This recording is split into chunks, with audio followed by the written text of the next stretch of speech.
Welcome to Ultimate Sleep Doctor. Subscribe for new soothing facts weekly. Tonight we'll explore 20 calm facts about northern lights. Close your eyes, get lost in the depths, and drift to sleep. Let's begin. Let's consider a truly remarkable phenomenon, one that has captivated humanity for centuries, the northern lights, or aurora borealis. It's a spectacle of light and color, a dance across the night sky. And understanding its origins reveals a complex and beautiful interaction between our planet and the distant sun. The roots of this incredible display lie not here on Earth, but millions of kilometers away, within the volatile atmosphere of our nearest star. The sun, a churning sphere of plasma and energy, constantly emits a stream of particles, a continuous outflow that we call the solar wind. This wind isn't a gentle breeze.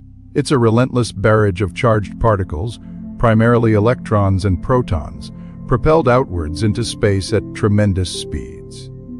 These particles are constantly being ejected in bursts during solar flares and coronal mass ejections, events that can dramatically increase the intensity of the solar wind. These events are often triggered by magnetic reconnection, a process where magnetic field lines on the sun's surface rearrange themselves, releasing immense amounts of energy and accelerating the flow of charged particles. It's a constant, though fluctuating, process, and the sheer volume of this solar wind represents a staggering amount of energy. We're talking about a continuous flow of particles traveling at speeds ranging from hundreds to thousands of kilometers per second. As these particles journey towards Earth, they are influenced by the planet's magnetic field, a feature that is absolutely vital to the existence of the aurora. Our planet possesses a protective shield, a vast magnetic field generated by the movement of molten iron within its core. This magnetosphere extends far out into space, acting like a bubble, deflecting most of the solar wind around Earth. However, the solar wind isn't completely repelled. Some particles manage to penetrate the magnetosphere, particularly during periods of heightened solar activity. These particles are guided by the magnetic field lines channeled towards the polar regions. It's a remarkable display of how the laws of physics operate on a grand scale, a constant negotiation between forces. The magnetosphere isn't static, it's constantly being shaped and molded by the solar wind, creating a dynamic and complex interaction. The shape of the magnetosphere itself changes depending on the intensity of solar activity. During quiet periods, it's relatively well defined, but during solar storms, it expands significantly, allowing more particles to reach Earth. The ability of the magnetosphere to protect us from the full force of the solar wind is, in essence, what allows the aurora to occur. Without it, the constant bombardment of charged particles would be overwhelmingly destructive, stripping away our atmosphere and posing a significant hazard to life on Earth. The processes occurring far out in space are translated into a visible display here, a stunning consequence of this interaction. Now, let's consider the mechanism by which these charged particles actually create the light we observe. The aurora is born from a process called particle precipitation, when these high-energy charged particles, carried along by the magnetic field lines, collide with atoms and molecules in Earth's upper atmosphere. These collisions are incredibly energetic, transferring their kinetic energy to the atmospheric gases. This transfer of energy excites the atmospheric gases. Essentially, the atoms and molecules absorb energy and jump to a higher energy level. Just like an atom absorbs energy and jumps to a higher level when stimulated by light, these atmospheric gases become temporarily energized when bombarded by charged particles. These excited atoms and molecules are unstable in their higher energy state, and they quickly return to their original, lower energy state. As they do so, they release the excess energy in the form of light. This emission of light is what we perceive as the aurora. The color of the light depends on the type of gas involved in the collision and the altitude at which the collision occurs. Oxygen is the most abundant gas in our atmosphere, and when it's excited by charged particles, it produces a characteristic green light, the most frequently observed color in the aurora. However, at higher altitudes, where oxygen is scarcer, a different process occurs and oxygen emits a red light. Nitrogen, another abundant gas, produces blue and purple light, and the specific shades of blue and purple depend on the energy of the collision. The altitude of the collision is crucial because different gases are more prevalent at different heights within the atmosphere. Lower altitudes are dominated by nitrogen, while higher altitudes are richer in oxygen. This combination of factors, the type of gas, the energy of the collision, and the altitude determines the specific colors we see in the aurora. The displays of the northern lights aren't random. They follow a predictable pattern, governed by the movement of the magnetic field lines and the intensity of the solar wind. The most spectacular auroral displays occur within a roughly oval-shaped region around the Earth's magnetic poles, known as the auroral oval. This oval isn't a perfectly smooth shape, it's dynamic, expanding and contracting depending on solar activity. During periods of intense solar storms, the auroral oval expands significantly, stretching out over a much larger area. This means that the aurora can be seen at much lower latitudes than usual, sometimes even as far south as the United States or southern Europe. Conversely, during quiet periods, the auroral oval shrinks, and the aurora is typically confined to the high latitude regions around the Arctic and Antarctic circles. The shape of the auroral oval is directly related to the configuration of the Earth's magnetic field. The magnetic field lines converge at the magnetic poles, creating a funnel-like structure that channels charged particles towards the polar regions. As the auroral oval expands, it follows the path of these magnetic field lines, extending outwards from the poles. It's a beautifully intricate dance between the planet's magnetic field and the solar wind. The auroral oval isn't just a static boundary, it's constantly shifting and changing, influenced by the dynamic interplay of these two forces. The observation of the northern lights has profound cultural and historical significance for many indigenous communities living in the high latitude regions. For millennia, these lights have been viewed not just as a natural phenomenon, but as a spiritual and symbolic one. Many cultures have developed rich mythologies and traditions surrounding the aurora, often associating it with spirits, ancestors, or divine messengers. For example, the Inuit people of the Arctic have traditionally called the aurora a kalituk, meaning the light of the animals, believing that the lights were the spirits of caribou or other animals. Similarly, the Sami people of northern Scandinavia have long regarded the aurora as the northern lights, or Guafsahasat, West translated as the lights of the souls, believing they were the spirits of the deceased. These traditional beliefs underscore the deep connection between humanity and the natural world, and the enduring fascination with the aurora's beauty and mystery. As we consider the science behind this incredible display, we also recognize the profound human connection to it, a connection that spans cultures and time. The aurora, therefore, represents more than just a scientific phenomenon. It's a symbol of wonder, beauty, and the powerful forces that shape our planet and our world. It's a reminder of the interconnectedness of the universe, a testament to the complex interactions between the Sun and Earth, and a source of inspiration for generations to come. The dance of the aurora borealis, or northern lights, is a phenomenon that has captivated humanity for millennia.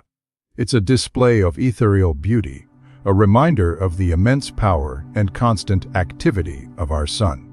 To truly understand the spectacle unfolding above us, we need to delve into the intricate science behind it, a science that reveals a stunning interplay of atmospheric elements and solar events. The colors you see, those shifting curtains of light, aren't just random effects, they're direct consequences of fundamental collisions occurring high in our atmosphere. Let's begin with the most prevalent hue, the green.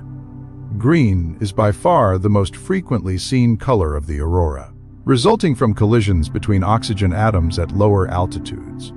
These collisions occur at altitudes typically ranging from 80 to 150 kilometers above the Earth's surface. At these levels, oxygen molecules, energized by solar wind particles, are constantly bombarded. When an oxygen atom absorbs energy from these particles, it becomes excited, transitioning to a higher energy state.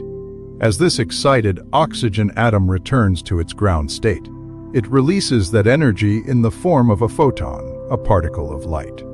The wavelength of that photon determines the color we perceive. Green light has a wavelength of approximately 550 nanometers, which is what our eyes are most sensitive to, and it's the dominant color produced by oxygen collisions at these lower altitudes. The intensity of the green aurora can vary significantly depending on the strength of the solar wind and the density of oxygen atoms in the atmosphere. Think of it like a perfectly orchestrated symphony with countless tiny interactions creating a grand, visible performance. Now, let's move upwards. As we ascend into the atmosphere, the conditions change, and so do the colors we observe.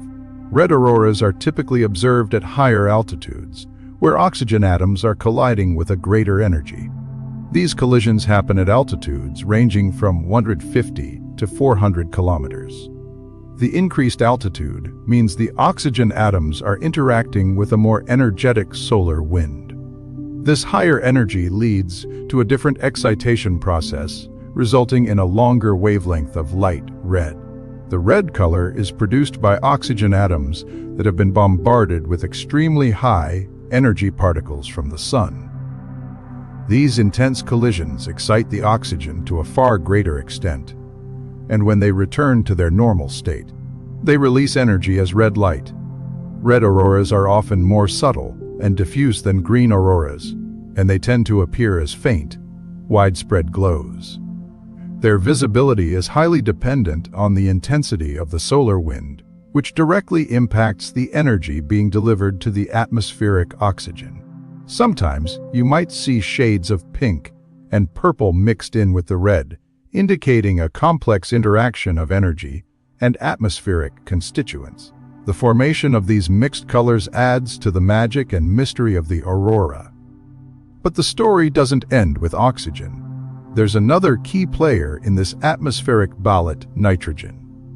Blue and purple auroras are produced by nitrogen molecules, which are more abundant in the atmosphere and require specific energy levels for collision. Nitrogen molecules exist in several different forms, and the excitation process for these molecules is slightly different than that of oxygen.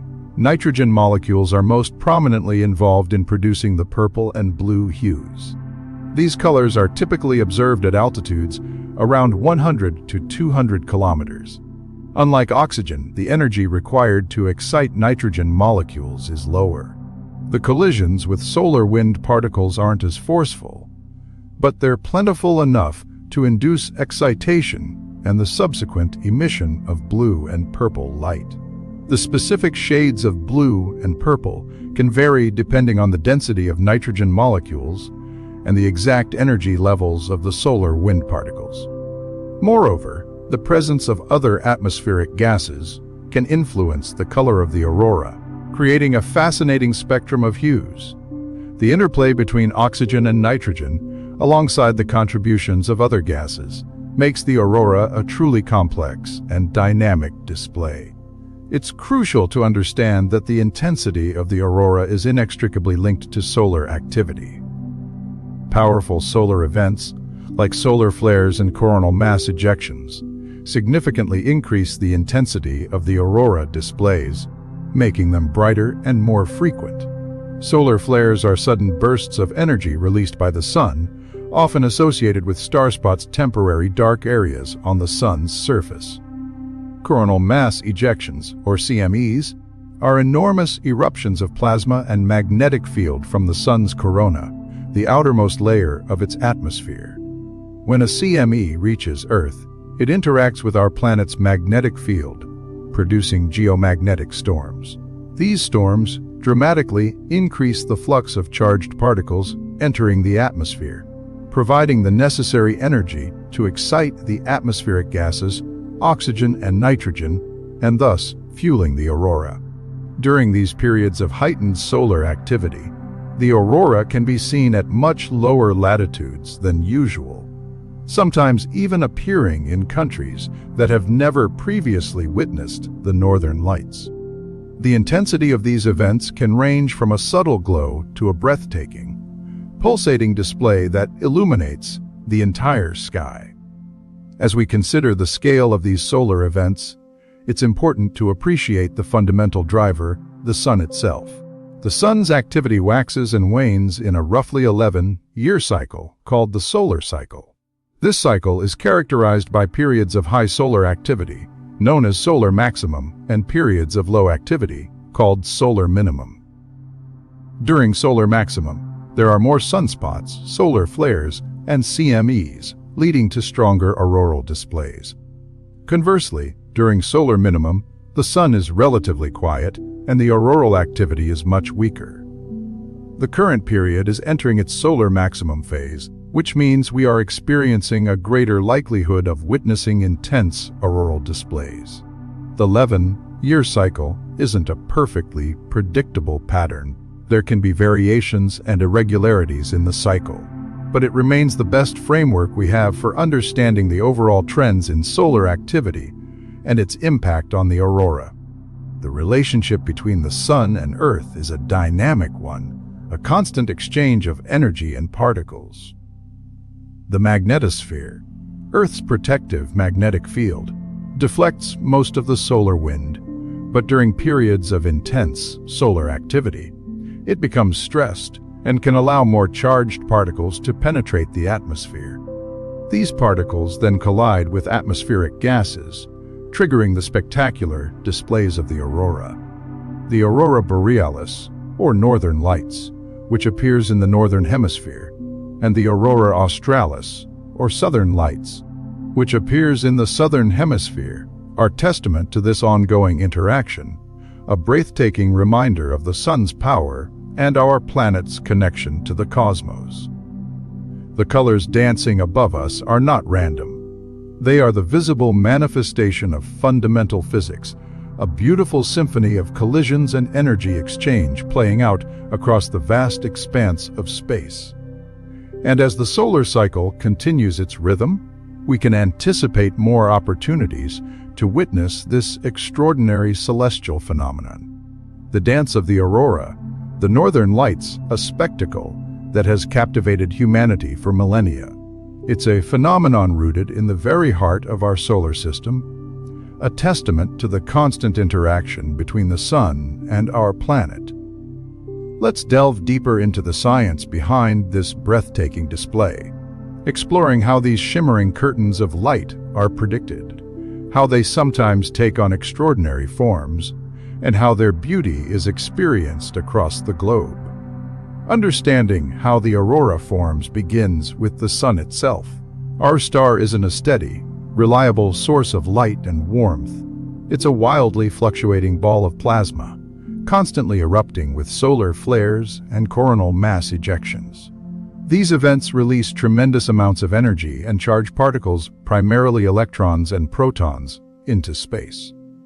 These particles stream outwards along the solar wind, a continuous outflow of this charged material. Now, the Earth possesses a powerful magnetic field, an invisible shield that extends far out into space, forming the magnetosphere. This magnetosphere acts as a protective barrier, deflecting most of the solar wind. However, during periods of heightened solar activity, the magnetosphere becomes distorted and stretched, creating pathways for these energetic particles to penetrate our atmosphere. These incoming charged particles are then guided by the Earth's magnetic field towards the polar regions. As they collide with atoms and molecules in the upper atmosphere, primarily oxygen and nitrogen, they transfer energy, exciting these atmospheric gases. When these excited atoms and molecules return to their normal state, they release this energy as light. And that's how the aurora appears. The color of the light depends on the altitude at which the collisions occur. Lower altitudes, where oxygen molecules are abundant, produce the familiar green hue, the most common color of the aurora.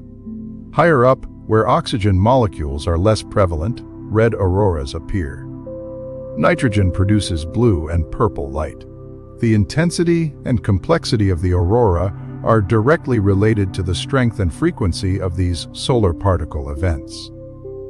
That's why scientists have dedicated themselves to accurately forecasting these displays, allowing aurora hunters and travelers to plan their trips with increasing precision.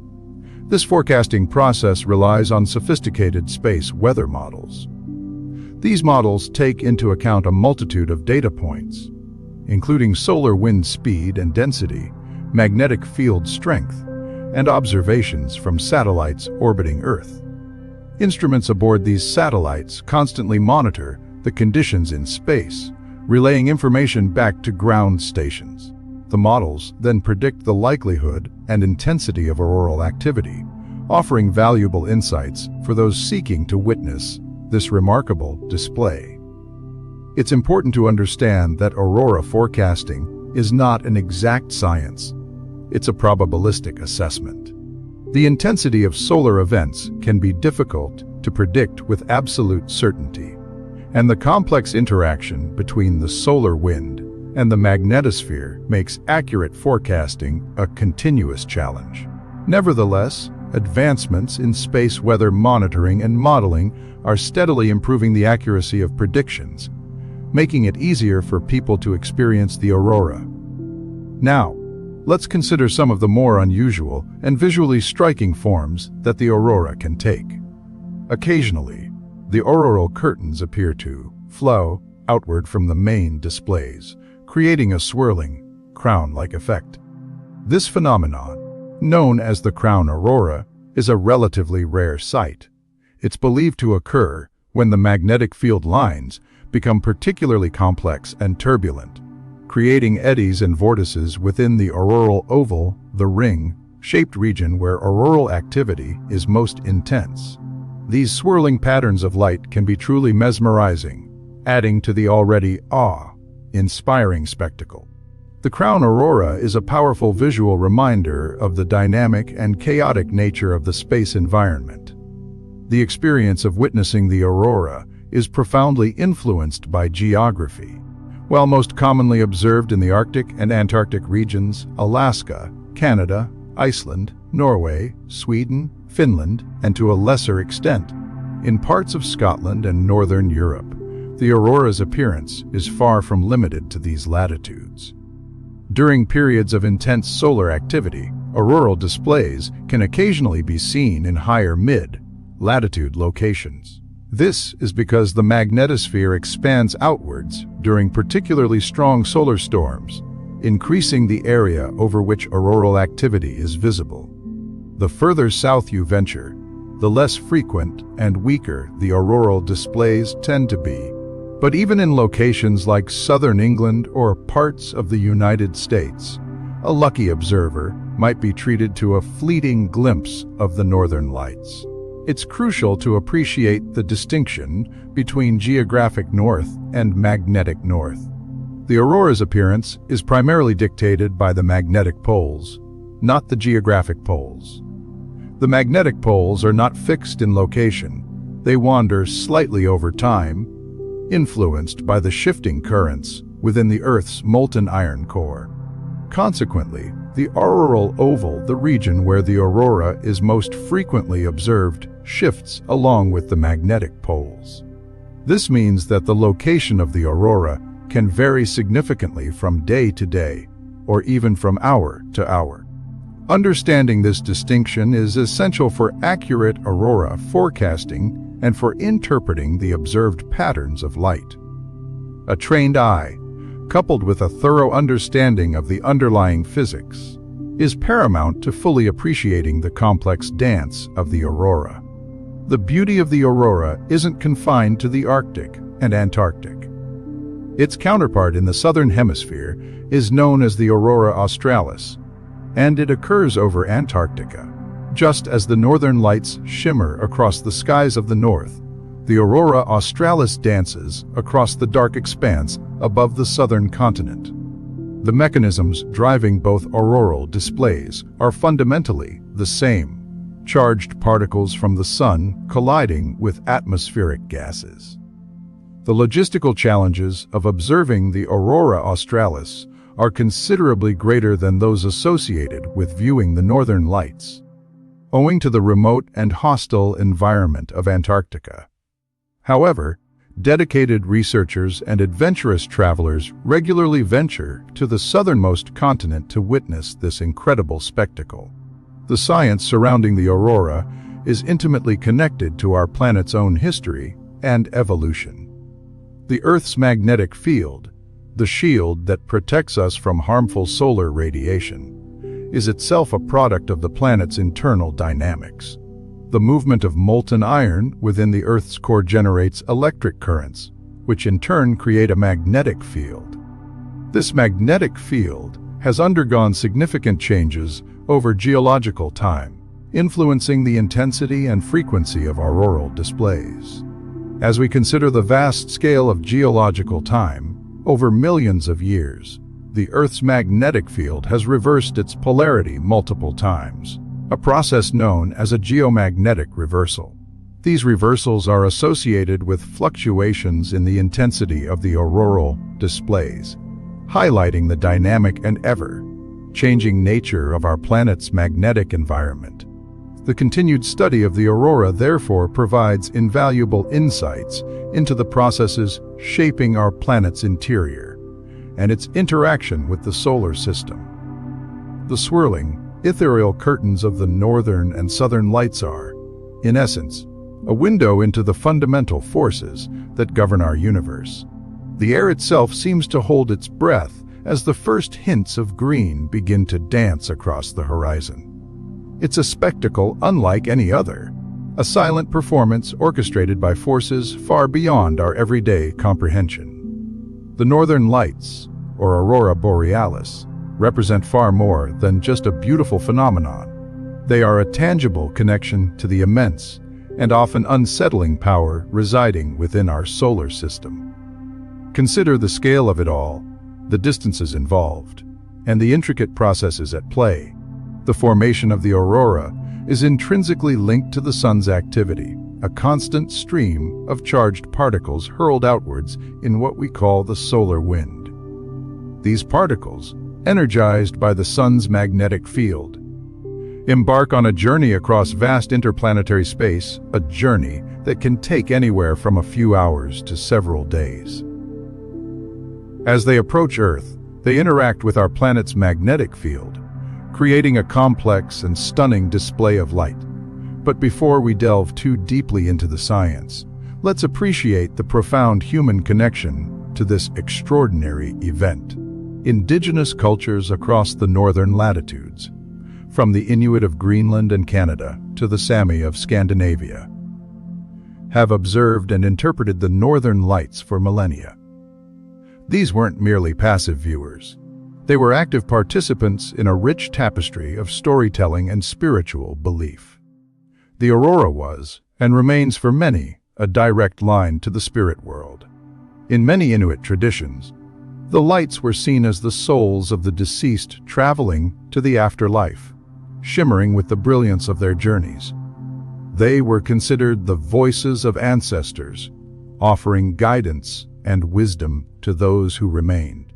The intensity and movement of the lights were carefully observed, interpreted as omens, warnings, or celebrations, depending on the specific cultural context. Shamans, spiritual leaders within these communities, held particular significance, acting as intermediaries between the human and spiritual realms, and often guiding decisions based on their understanding of the aurora's behavior. Oral traditions passed down through generations documented countless stories linked to the lights. Tales of heroic hunts, warnings about impending storms, and accounts of encounters with mythical beings. These stories weren't simply folklore.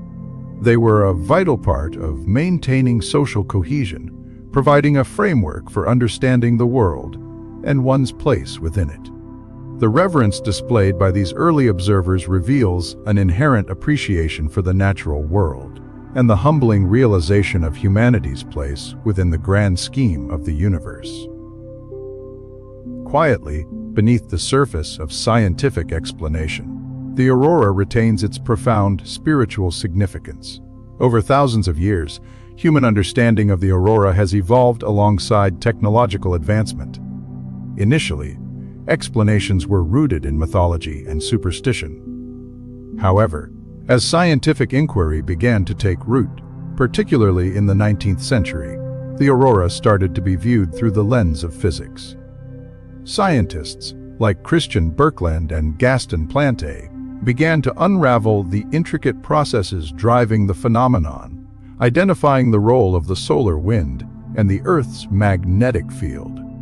Their work laid the foundation for our modern understanding, yet it's remarkable how closely their initial observations aligned with the deeply held beliefs of indigenous populations. Today, sophisticated instruments, magnetometers, particle detectors, and radar systems provide us with unprecedented data about the aurora's dynamics. We can now track the movement of charged particles, measure the strength of the magnetic field, and even predict the intensity and location of future displays. But despite this detailed knowledge, the aurora continues to hold a certain mystery. The sheer complexity of the interactions between the solar wind and the Earth's magnetosphere remains a challenge for scientists. The ethereal beauty of the aurora isn't merely a product of charged particles colliding with atmospheric gases. It's a visual representation of a powerful force, the energy released from the sun. When these particles interact with oxygen and nitrogen molecules in the upper atmosphere, typically at altitudes between 80 and 500 kilometers, they excite the molecules, causing them to emit light. The color of the light depends on the altitude and the type of gas involved. Green light, the most common color, is produced by oxygen at lower altitudes. Red light, a rarer sight, is produced by oxygen at higher altitudes. Blue and purple hues are created by nitrogen. The dynamic movement of the aurora is dictated by the constantly shifting patterns of the solar wind and the Earth's magnetic field. These aren't static displays. They are constantly evolving, shifting, and changing shape. Sometimes they appear as faint, diffuse curtains of light. Other times they erupt into brilliant, pulsating arcs and rays. The intensity of the aurora can vary dramatically, depending on the strength of the solar wind and the level of activity on the sun. Solar flares and coronal mass ejections, powerful bursts of energy released from the sun, can trigger spectacular auroral displays, known as geomagnetic storms. During these events, the Earth's magnetic field is disturbed, allowing more charged particles to penetrate the atmosphere, resulting in exceptionally bright and widespread auroras. The scientific understanding of the aurora's movement doesn't diminish its impact. We understand how it works, but the visual effect remains utterly captivating. As we consider the scale of the aurora and its connection to the sun, it's important to recognize the immense power of our solar system. The sun, a giant ball of incandescent gas, accounts for approximately 99.86% of the total mass of our solar system. It's a source of unimaginable energy, enough to power countless planets and civilizations. The sun's influence extends far beyond our own planet, shaping the environments of all the planets in our solar system. The constant stream of solar wind emanating from the sun interacts with the magnetospheres of the other planets, creating protective bubbles around them. Jupiter and Saturn, for example, have enormous magnetospheres that shield their atmospheres from the solar wind. Understanding the sun's activity is therefore crucial to understanding the dynamics of our entire solar system. The aurora, in this context, serves as a tangible reminder of this fundamental relationship. It's a window into the powerful forces at play between the sun and the planets, a visual demonstration of the intricate connections that govern our cosmic neighborhood. It's a humbling experience, contemplating the sheer scale of the universe and the profound influence of a single star. The northern lights are not just a beautiful spectacle. They are a profound reminder of the dynamic interplay of forces that shape our existence. The continued study of the aurora promises to reveal even more about the sun, the earth, and the vastness of the universe. As technology advances, so too will our ability to observe and understand this incredible natural phenomenon, ensuring that the mystery and wonder of the northern lights will continue to inspire and captivate generations to come. And as our exploration of northern lights comes to rest, let your thoughts drift calm and unhurried until sleep finds you. Good night.